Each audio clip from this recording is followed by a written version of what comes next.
we just saw a TED Talk, which I think is a really interesting but also problematic formula of like distributing knowledge.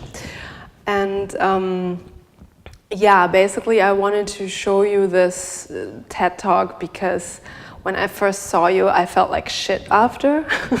And I think it's a very like neoliberal and weird capitalistic approach of telling young people to create their identity capital. Like this psychologist like talks about identity capital, and I think it's a very like interesting term.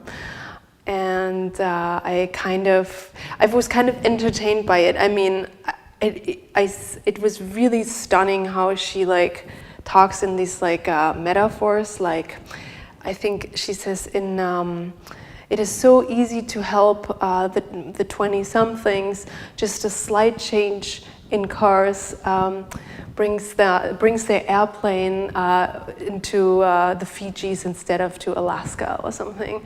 And like if you don't want to end up in Alaska, you need to really like work hard on like what kind of partner you chose, and everything is kind of so like trimmed to self-optimization. And yeah, I was obsessed with this video because I think it's like so wrong. And like there's another scene where she says like, yeah, in your 20s it's like you're playing musical chairs and you don't want to marry the person that ends up sitting next to you when the music stopped playing.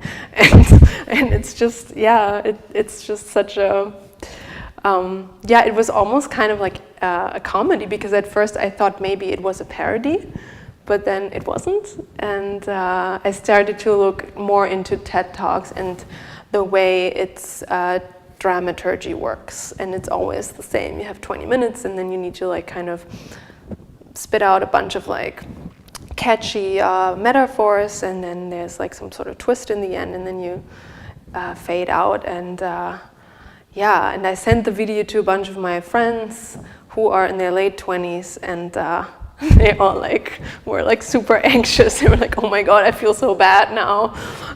And yeah, it's just something that I wanted to show you guys because I thought it was entertaining, but also like wanted to point out that I have a very critical view on this. So yeah, maybe we should go to something more entertaining now.